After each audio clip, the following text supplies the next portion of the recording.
우리가 지난 시간 드로아에서 있었던 일을 우리가 살펴봤습니다. 바울이 드로아에 이래를 머물다가 떠나기 전날 밤에 모임 중에 유두고가 떨어져 죽는 일로 교회가 혼란에 쌓였죠.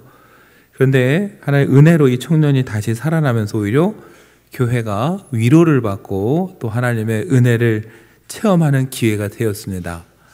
그래서 다시 사람들이 모여서 떡을 떼고 밤새 이야기를 나누다가 이제 바울 일행은 드로아를 이제 떠나게 되죠.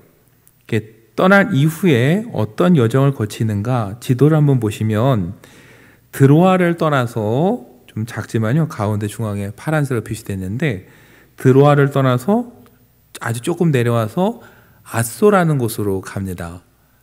내가 아소에 갈 때 특이한 것은 20장 13절에 보면요, 나머지 일행은 배를 타고 아소로 가고 바울 혼자 아소로 걸어갑니다.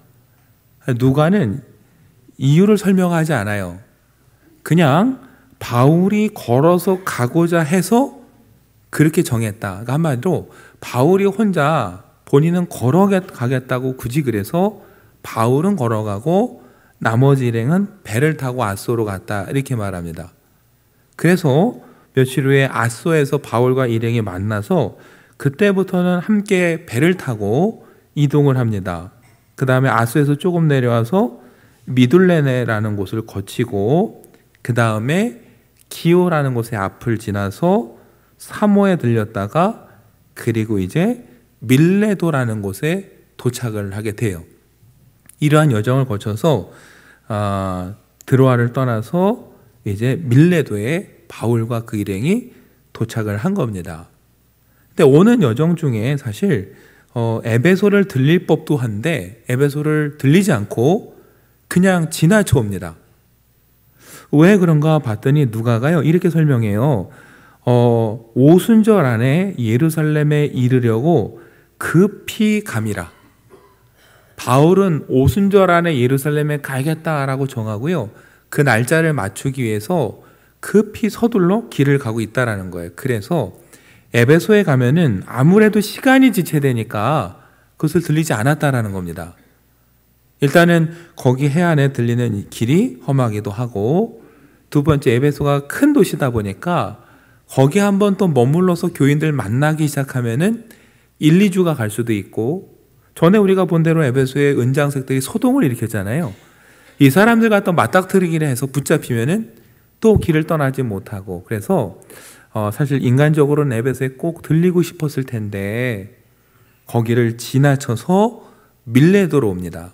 그리고 밀레도에 와서 어떻게 하냐면요, 거꾸로 에베소에 연락을 해요. 그래서 에베소 교회 장로들을 밀레도로 초청합니다. 그 밀레도로 초청받은 장로들이 왔을 때 바울이 만나서 하는 이야기가 오늘 사도행전 20장 18절부터의 말씀이에요. 그래서 우리 흔히 이 18절부터의 말씀을요, 그 바울의 고별 설교라고 합니다. 여러분, 이 설교가 특별한 이유는 첫째, 그 제목처럼 고별 설교이기 때문이에요. 우리가 읽은 25절 말씀에 뭐라고 합니까? 내 얼굴을 다시 보지 못할 줄 아노라. 이후에 다시 에베소에 가거나 에베소 교인들을 만날 수 없다라는 걸 바울이 알고요, 마지막으로 하는 이 설교가 오늘 이 본문의 말씀입니다. 그래서 이 설교가 참 특별한 거고요. 두 번째는 사도행전을 보면은 바울이 행한 가르침과 설교 중에 유일하게 순수하게 그리스도인들만 놓고 한 설교이기도 해요. 그동안 바울이 가르치고 전하는 일을 했지만 그때는 어때요? 사람들이 섞여 있어요. 유대인도 있고 이방인도 있고, 또 회당에서 유대의 율법을 따라가서 하는 사람들도 있고 그리스도인도 있고, 그러니까 그런 다양한 사람들 앞에서 많은 설교를 했지만 오늘은 특별히 어때요? 에베소 교회 장로들만 모아놓고 하는 설교예요. 온전히 그리스도인들을 향해서 주는 첫 번째 설교란 뜻에서도 이 본문은 참 중요한 본문입니다. 여기서 여러분, 바울은 그럼 도대체 무슨 이야기를 하느냐? 첫 번째, 지금까지 걸어온 사명의 길을 되짚어 보면서 그 에베소 교회에 온 장로들과 이야기를 나눕니다. 그게 사도행전 20장 18절부터 21절까지의 말씀이에요. 여러분 18절을 보시면 오메 이렇게 되어 있는데 그 초청한 에베소 교회 장로들이 오메 이런 뜻이에요. 그들에게 말합니다. 아시아에 들어온 첫날부터 지금까지 내가 항상 여러분 가운데서 어떻게 행하였는지를 여러분도 아는 바니, 아시아에 들어온 첫날부터 지금까지 어떠한 모습으로 내가 사역을 하고 섬겨왔는지 여러분들도 압니다. 이렇게 시작하는 거죠. 어떻게 섬겨왔느냐? 이제 19절부터 좀 구체적으로 얘기를 해요. 곧 모든 겸손과 눈물이며 유대인의 관계로 말미암아 당한 시험을 참고 주를 섬겼다 그럽니다. 주님을 섬기면서 주님을 위해서 일을 했는데 어떤 마음으로 했느냐? 겸손함으로 했어요. 바울은 자기를 드러내는 게 아니라 오직 주님의 복음이 드러나기 위해서 열심히 사역했다라는 겁니다. 두 번째 그의 사역은 뭐예요? 눈물이었어요. 눈물로 걸어온 사역이라는 거예요. 그렇죠? 모진 고난과 시련, 역경 속에서 눈물을 흘리면서도 그는 꿋꿋이 그 길을 걸어왔습니다. 그 세 번째 어떤 마음이에요? 인내예요. 자기를 해하려는 그 유대인들의 간계, 이런 모진 시험들을 참고 인내하고 주님을 위해서 여태까지 왔다라는 거예요. 이런 마음가짐으로 나는 여태까지 사역을 감당했다라는 거예요. 그리고 20절에 이렇게 말하죠. 유익한 것은 무엇이든지 공중 앞에서나 각 집에서나 거리낌이 없이 여러분에게 전하여 가르쳤다 그럽니다. 바울은 누군가에게 유익함을 줄 수 있다면은 어디서든 가르쳤다라는 거예요. 많은 사람들을 모아놓은 공중, 회중 앞에서든지 집에서든지 어디서든지 유익함을 줄 수만 있다면 꺼리낌 없이 성도들을 위해서 가르치는 일에 힘쓰었다. 이게 바울 자신의 고백이에요. 여러분, 겸손과 눈물과 인내와 가르치는 일을 통해서 바울이 그럼 사람들에게 끊임없이 말한 것은 뭐하냐? 다른 게 아니라 21절에 나오는 대로 유대인과 헬라인들에게 하나님께 대한 회개와 우리 주 예수 그리스도께 대한 믿음을 증언한 것이라. 모든 사람들에게요, 회개를 선포했고 복음을 증언했다라는 거예요. 이 일을 어떻게 했어요? 겸손로, 눈물로, 인내로, 그리고 할 수만 있다면 모든 사람들 앞에서 담대히 가르치면서 지금까지 이렇게 왔다라는 거예요. 그리고 뭐라고 그래요? 이렇게 온 것을 여러분도 보셔서 아시죠? 라고 장로들에게 되묻는 거예요. 여기까지는 지나온 어떤 사명의 길을 되돌아보는 겁니다. 그리고 나서 본론이 뭐냐? 사실 오늘 우리가 읽은 22절부터의 말씀이에요. 내가 이때까지 이렇게 사역을 해왔습니다. 그런데 보십시오. 이제부터 나는 주님이 인도하신 새로운 길을 향해서 가게 됩니다. 그 길이 어디예요? 예루살렘으로 가는 겁니다. 예루살렘으로 가서 거기서 무슨 일을 당할지는 아직 구체적으로는 모르겠어요. 무엇을 할지, 어떤 일이 기다리는지 구체적으로는 알지 못하지만 지금까지 오는 여정 중에 성령께서 주신 분명한 메시지가 하나 있어요. 그게 뭐냐? 23절이에요. 오직 성령이 각 성에서 내게 증언하여 결박과 환난이 나를 기다린다 하시나.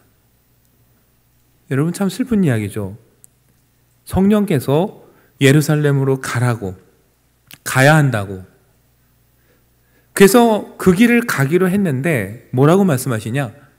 그 길의 끝에는 결박과 환난이 기다리고 있을 것이다. 여러분 같으면 어떨까요? 그런 음성을 들으신다면 그 길을 가시겠습니까? 저도 본문을 읽으면서 아무리 대부분으로 봐도 저도 쉽지 않은 결정일 것 같아요. 오히려 하나님이 가라고 하시면서 왜 좋은 것은 못 주셔도 왜 하필 그 길의 끝에 결박과 환란이 기다립니까? 왜 하필 그곳으로 가라고 합니까? 라고 물을 수 있죠. 바울은 말해요. 무슨 일이 벌어질지는 난 모르겠다. 그러나 분명한 건 성령께서 결박과 환란이 나를 기다린다고 하시더라. 여러분이 모든 걸 아는 바울은 어떻게 결단합니까? 24절에 내가 달려갈 길과 주 예수께 받은 사명 곧 하나님의 은혜의 복음을 증언하는 일을 마치려 하면은 나의 생명조차 조금도 귀한 것으로 여기지 아니하노라. 고민이 되지만 하나님께서 다메섹에서 나를 구원해 주실 때부터 내가 너를 이방인의 사도로 불렀다 하셨는데, 그렇다면은 은혜의 복음을 증언하는 그 일, 그 사명을, 하나님이 주신 사명을 마친다고 한다면, 그 일을 마치기 위해서라면은 내 생명도 아끼지 않고 나는 그 길을 가기로 결심했습니다. 이 얘기예요. 지나온 세월도 나는 눈물과 인내와 겸손으로 섬겨왔지만 이제 가야 될 또 다른 길도 저는 순종하면서 그 부르심의 뜻을 이루기 위해서 내 생명조차 아끼지 않고 앞에 환난과 결박이 기다리는 걸 알면서도 저는 이 길을 가려고 합니다. 그 얘기예요. 그러면서 25절에 이렇게 얘기를 하죠. 내가 여러분 중에 왕래하며 하나님의 나라를 전파하였으나. 지금까지는 야시아를 전역을 다니면서 복음을 전했어요. 가르쳤어요. 오고 가며 안부를 묻고 인사를 나눴겠죠. 근데 마지막에 뭐라고 합니까? 이제는 여러분이 다 내 얼굴을 다시 보지 못할 줄 아노라. 이 길을 가면 이 길 끝에 어떻게 될지 구체적으로 모르지만 분명한 거는 다시는 내가 여러분들을 만나지 못할 겁니다. 마치 그 자기의 죽음을 예견이라 하는 것처럼 그런 그 고별의 설교를 하는 이 장면이에요. 여러분 그 그림을 상상해 보면 어때요? 뭉클하면서도 참 슬픈 장면입니다. 누가 자기의 마지막을 그렇게 예감하면서도 그 길을 걸어갈 수 있을지, 그걸 또 믿음으로 준비하면서 이 성도들을 불러다가 지난 세월을 되돌아보면서 저는 그럼에도 불구하고 이 길을 갑니다. 그래서 다시는 보지 못할 겁니다. 여러분 우리 함께 신앙생활하던 누구 한 사람이 이사만 가도 이별을 해도 얼마나 슬퍼요. 마음이 아픕니까? 그런데 에베소서의 그 모진 시련을 이겨내고 함께 복음을 전했던 바울이 이 길을 가면 다시는 돌아오지 못할 거라고 그 마지막 고별을 할 때 마음이 어떻겠어요? 여러분 바울이 그 다음에 어떤 얘기를 하냐면요,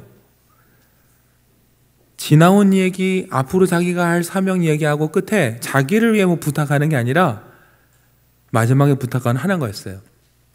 교회를 부탁한다는 거예요.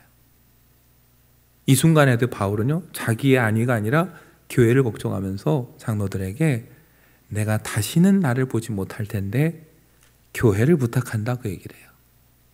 거짓 교사와 수많은 도전 속에서도 교회를 잘 지켜달라고. 그러면서도 바울은 믿었어요. 하나님이 함께 하시고 하나님의 말씀이 있다면 능히 그 시련을 이겨나갈 거라고. 여러분 이 마지막 장면을 잘 보면 바울이 정말 위대한 사람이라는 걸 다시 깨닫게 됩니다. 지금까지 걸어온 길도 헌신의 길이었지만 그는 앞으로 그의 갈 길도 믿음으로 순종하면서 가고요. 인간적으로 보면 내가 이제 좀 영광을 누리면서 존경도 받고 누릴 수 있는데도 불구하고 다 버리고 순종하면서 가면서 다시 보지 못할 겁니다. 그러나 여러분에게 교회를 부탁합니다 라고 이 길을 떠나는 거예요. 여러분, 그래서 20장 마지막은요, 바울과 에베소인 장로들이 서로 끌어안고 눈물을 흘리면서 기도해주고 헤어지는 장면으로 끝납니다. 그리고 사도행전 21장부터 예루살렘으로 가는 여정이 펼쳐지고요, 그곳에서 바울이 일생 꿈꾸던 로마로 가는 여정이 사도행전 이제 마지막까지의 기록이에요. 예루살렘을 거쳐 로마로 가는 그 길의 여정이 이제 뒤에 나오게 되는 거죠. 여러분, 정말 이 남다른 고별 설교를 바울이 이곳에서 하고 있어요. 근데 바울이 이 어려운 결단을 어떻게 하게 되었을까? 여러분, 바울은 이렇게 분명히 얘기를 합니다. 22절에 보시면, 보라, 이제 나는 성령에 매여 예루살렘으로 간다 그랬습니다. 여러분, 예루살렘으로 가기로 한 건 바울 스스로 결정한 게 아니라는 거예요. 성령에 의해서 인도하심을 따라 가기로 했는데, 성령이 어느 정도로 그를 이끌어 가느냐? 성령에 매여 간다 그랬는데, 여기서 매였다라는 헬라어 데오라는 말이요, 사도행전에 보면 11번 정도 나온다고 합니다. 근데 주로 언제 쓰였냐면은 바울이 감옥에 갇히거나 쇠사슬에 묶였을 때 이 매여라는 헬라어 데오라는 말을 썼다라는 거예요. 그러니까 이번에 성령께서 바울을 매여 예루살렘으로 인도하시다가 할 때는 바울이 느끼기 어느 정도냐면은 그냥 성령이 조용히 말하는 정도가 아니라 그를 아주 강하게 이끌어서 예루살렘으로 가게 하셨다라는 거고, 바울은 그 성령에 뭐예요? 순종하기로 결단했다라는 거예요. 여러분, 결과만 놓고 보면 아, 성령이 인도하셨고 성령에 순종했구나라고 우리가 쉽게 생각할 수 있어요. 네, 다시 한번 생각해 보세요. 저와 여러분의 그 입장이라면 어떨까요? 성령께서 저와 여러분을 강하게 이끌어 가시고 어디로 가야 되는지도 분명히 말씀해 주셨고, 그 끝에 무슨 일이 벌어질 줄도 알아요. 하나님의 뜻이 분명히 뭔지는 알아요. 그런데 그 끝에 있는 게 결박과 환난이에요. 우리 마음 한켠은 또 어떨까요? 가고 싶은 마음이 아니라 정말 이걸 가야 될까? 참 내가 죽는 걸 아는데 내가 가야 되나? 여러분, 사실 이게 매일매일 우리 고민 아니에요? 하나님의 뜻이 뭔지 알고 하나님이 기뻐하시는 일이 뭔지는 알겠는데 그렇게 가자니 어려움이 많아서 우리가 고민하다 포기할 때가 있지 않습니까? 하나님의 뜻을 몰라서가 아니라 때로는 아는데 순종하기가 너무 힘들어서 고민할 때가 있잖아요. 바울도 얼마나 고민을 했겠어요. 바울이라고 사람 아니겠습니까? 바울은 근데 마지막에 결단했어요. 그 성령의 부르심에 순종하기로. 대단한 결단이에요. 여러분, 그 바울의 결단을 보면서 성서학자들이 의외의 장면에 하나 집중하는 곳이 있어요. 사도행전 20장에서 어디에 주목하냐면요, 바로 바울이 앗소로 가는 길입니다. 아까 지도 보면서 말씀드렸죠. 기억나세요?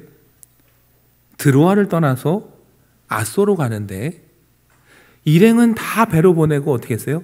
혼자 걸어갔어요. 성서학자들이 보기엔 참 이해할 수 없는 행동이에요. 왜요? 누가가 분명히 얘기했거든요. 오순절 안에 예루살렘에 가려고 바울이 얼마나 서둘렀습니까? 왜 근데 유독 혼자 걸어갔을까? 여러분, 바울이 걸어갔던 길을 학자들이 요즘 추정해 보면은 해안에 있는 신성한 길을 따라갔을 거라고 봅니다. 할레시안 평원을 지나서 사토니오 에이스 강을 지나서 골짜기를 지나 한참 걸어갔을 거라고 봐요. 벌써 그 시대의 길을 정확히 측정할 수는 없겠죠. 그러나 아무리 짧게 잡아도 30km고요. 길게 보는 성서학자는 60km라고 봅니다. 이걸 걸어가면 얼마 걸릴까요? 30km를 걸어도요, 하루 안에 해지기 전에 갈 수는 없어요. 60km는 더 합니다. 그러면 혼자 그 길을 걸어가는 것도 힘들고 가다 어떨지도 모르고 가다 노숙할지도 모르는 이 어려운 길을 왜 혼자 가겠다고 했을까? 그렇게 급하게 예루살렘 가겠다는 사람이요, 배 타고 가는 게 더 빨랐어요. 조금이라도. 근데 왜 다 배를 타고 보내고 혼자 걸어갔을까? 예, 학자들은 궁금증을 못 참는 사람들이에요. 어떤 학자는 그래서 얘기를 합니다. 드로아에서 사역이 늦어져서 혼자 늦게 출발하지 않았을까? 근데 아까 말씀드렸죠? 분명히 20장 11절을 보면요, 밤새 이야기하고 날이 새기까지 이야기하고 떠났다 그랬어요. 혼자 남았을 일은 좀 어려워요. 어떤 학자는 이렇게 얘기를 합니다. 백길이 위험해서 그랬을 거다. 여러분, 그럼 바울이 백길이 위험하다고 일행은 배 태워 보내고 자기 혼자 걸어가겠다고 할 사람입니까? 지금까지 바울을 봤을 때 그것도 아니죠. 어떤 사람은 그렇게 얘기를 해요. 뱃삭을 아끼려고 그랬다고. 그것도 아니에요. 심지어 어떤 학자는 젊은 동역자들 앞에 아직도 내가 건장하다는 걸 보여주고 싶어서 그랬다고. 여러분, 바울이 스스로 뭐라고 했어요? 겸손과 눈물과 인내로 왔다고 그랬고요, 오순절 안에 예루살렘 가는 게 최대의 목표라고 그랬어요. 아무리 봐도 여러분, 이런 이유들은 합당치 않아요. 그래서 많은 성서학자들이 꼽는 이유가 딱 하나 있어요. 그게 뭐냐면은 성령의 뜻을 알게 됐는데 이것에 순종하자니 죽을 수 있다는 걸 아는 순간 어떻게 돼요? 혼자 시간이 필요하다는 거예요. 내가 여기 아멘으로 순종하면 가야 되는지. 여러분, 그런 경우 없으세요? 정말 힘든 결정을 해야 될 땐 혼자 걷는 게 필요합니다. 가끔 옆에 조언도 필요하죠. 그러나 아무리 얘기를 해줘도요, 결국 마지막엔 누가 선택합니까? 여러분과 제 스스로 결정해야 돼요. 누구도 대신해 줄 수도 없고요, 결과도 책임져 주지 않아요. 요즘 걷는 게 유행인데요, 제가 보니까 걸으면서 마음 정리를 하시는 분들이 있더라고요. 바울의 심정이 그런 마음이 아닐까 싶어요. 옆에 동역자들 쳐다보면서 얼마나 생각이 복잡하겠어요. 그런데는 어떻게 해요? 혼자 걸으면서 생각하는 거죠. 이 길을 내가 어떻게 해야 될까? 여러분, 그래서 성서학자들은 바울이 왜 혼자 말도 없이 굳이 혼자 아소까지 걸어가기로 했을까? 그 생각의 정리가 필요해서 혼자 고독하게 걸으면서 하나님과 씨름하면서 마음을 정리했을 거라고. 그게 이 설교에 고스란히 담겨 있을 거라고. 지난 세월을 되돌아봤고 어떻게 사역해왔고 하나님 어떻게 인도했는지 그걸 보고 다시 깨닫고 그 길을 가라겠다고 결단을 한 거예요. 그게 고스란히 뭐예요? 아까 우리가 읽은 그대로 에베소 장로들에게 설교로 드러난 거예요. 그렇게 해서 정리가 되고 어떻게 돼요? 아소에서 만나서 배를 탄 이후부터는 아까 지도 보셨죠? 예루살렘만 바라보면서요, 뒤를 돌아보지 않고 계속 가요. 에베소 정말 인간적으로 들리고 싶은 곳인데 거기도 마다하고 가요. 오히려 에베소 장로를 불러요. 뭐예요? 아, 정말 아소까지 오면서 마음이 정리가 됐구나. 결단했구나. 이제는 앞만 보고 가는구나. 그래서 장로들을 불러다 뭐라고 해요? 다시는 내 얼굴을 보지 못할 줄 아노라. 아소까지 걸어갔던 바울을 보면서 나만 힘든 게 아니라 바울도 힘든 때가 있었지만 결국 그 길을 다 완주했다는 걸 보면서 저도 여러분도 믿음으로 끝까지 걸어갈 수 있는 모두가 되기를 간절히 소망하고도 축복합니다.